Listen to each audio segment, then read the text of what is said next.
Congratulations on your new Gaggia Classic Evo Pro. In this guide, you'll learn about the parts of the machine, their functions, and how to quickly set it up, make espresso, froth milk, make a latte, and produce hot water from the machine to make an Americano. In the accessory box with the Gaggia Classic Evo Pro is a double spout portafilter, standard single and double shot filter baskets, a pressurized double shot basket and diffuser pin, a coffee scoop and tamper. The pressurized double shot basket, identified by the single hole on the back side, and diffuser pin are for use with pre-ground coffee. On top of the machine is access for filling with water and a cup warming surface. Across the front, switches control main power, brewing, and steam. The knob on the side opens a valve to release steam when the steam switch is on, or hot water when both the brew switch and steam switch are on. Up front, the decompression duct releases water from the portafilter and routes it into the drip tray at the end of a brewing cycle.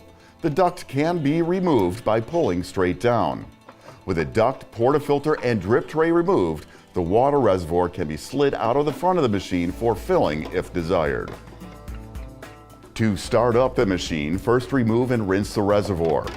When replacing, be sure to guide both hoses fully into the reservoir.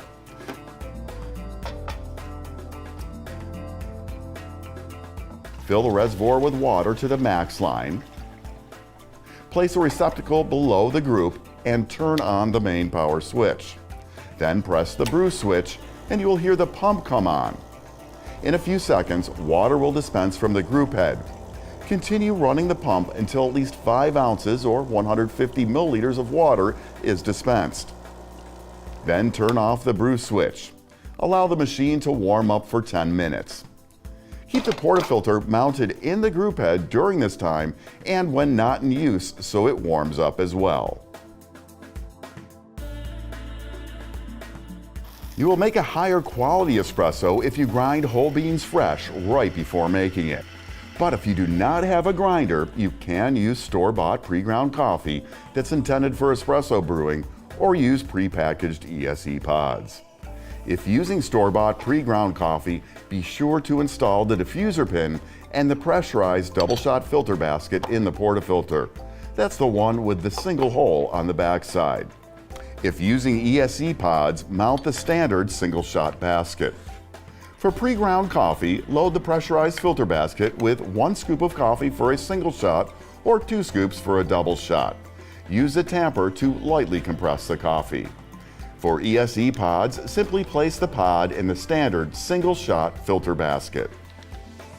Lock the portafilter securely in the group, place your cup or cups under the spouts, and press the brew switch. Keep the brew switch on until you have the desired amount of espresso in your cup. Typical finished liquid volumes are about 1 ounce or 30 milliliters for a single shot made from 1 scoop of pre-ground coffee or an ESE pod, and 2 ounces or 60 milliliters if using 2 scoops of pre-ground coffee.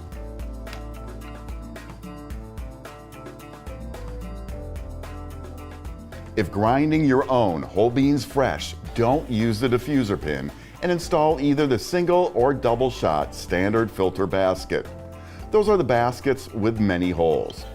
Fine-tuning grind size is key to success when grinding your own coffee fresh. It's a straightforward process of adjusting the grind size to change how long it takes the espresso to extract.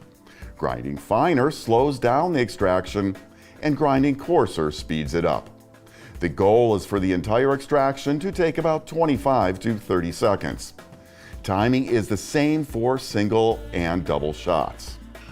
So start with a grind that looks like this, very fine. When you pinch between your fingers, it should hold together a bit and be fine enough to maybe make out your fingerprints in the compressed coffee. When you have a grind size that looks like this, load your portafilter. It's important to try and use the same amount or weight of coffee each time. Using more coffee will slow down on extraction and using less will speed it up. The best way to be consistent is to weigh the coffee, but If you do not have a scale, you can get close by slightly overfilling your portafilter and swiping away excess coffee level with the rim.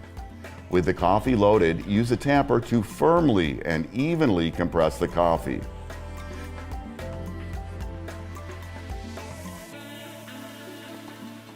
You want a nice flat surface so brew water moves evenly through the coffee. Attach the portafilter and press the brew switch. Time the extraction. Again, the goal is about 25 to 30 seconds for the extraction, and timing again is going to be the same for single and double shots.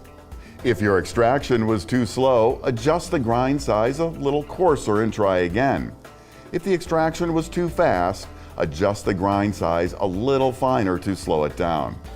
Now, you may get lucky and get the grind size right in a couple of attempts, but no, it's not unusual to do 3 or more attempts to dial into the right grind size. A good quality espresso-focused grinder will help you a lot. Be consistent with the amount of coffee used and tamp the coffee firm and level each time. Also know that grind size is not set and forget. When you change coffee type, or as your beans age, or the amount of coffee you use changes, your grind size will likely need slight adjustment. You've made your espresso, so let's look at frothing milk, and then we'll combine the espresso and milk for a latte. To start, press the steam switch. This raises the temperature in the boiler to produce steam. Allow about 20 seconds for the machine to reach steaming temperature. As the machine is heating, add about 4 to 5 ounces of milk to a frothing pitcher. The exact amount depends on your final drink size. After 20 seconds, open the steam valve briefly to purge any water from the steam wand. Then position the tip just below the surface of the milk and open the valve. This tip position sips in small amounts of air during steaming to create tiny microbubbles in the milk, which creates a rich, creamy texture. As the milk expands, lower the pitcher ever so slightly to keep the tip at the same depth just below the surface of the milk. When satisfied with the amount of air in the milk, lower the wand a little deeper below the surface and find a wand angle that causes the milk to swirl. The swirling breaks up any larger bubbles and creates a uniform milk texture in the pitcher. Keep the milk swirling until the outside of the pitcher just starts to get uncomfortable to hold due to heating. Close the steam valve with the tip still below the surface of the milk and turn off the steam switch. Wipe down the wand immediately to prevent milk from baking on. After steaming, you must purge the wand of residual milk and cool down the boiler. Position the wand tip over the drip tray or another container, open the steam valve slightly, and press both the brew and steam switch. The pump will come on, then keep the pump running until you get a solid stream of water out of the wand. Then turn off the brew and steam switches and close the valve. With that complete, the boiler is refilled and cooled back down to brewing temperature, ready to make your next espresso. Before pouring the frothed milk over your espresso, you can tap and swirl the pitcher to break up any larger bubbles. Then pour a bit of the frothed milk into your cup and give it a little swirl to mix with your espresso. Then continue pouring the rest of the milk froth to fill your cup.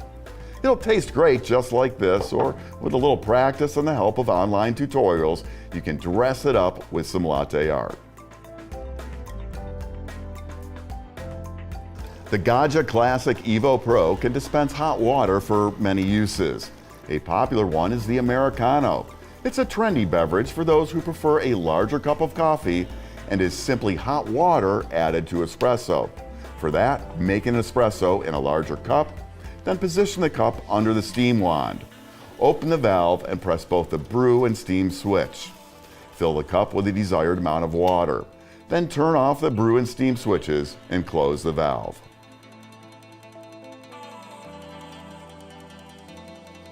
For additional information on operating and maintaining your Gaggia Classic Evo Pro, see the operating instructions book which came with the machine. For technical assistance, contact your Gaggia authorized dealer.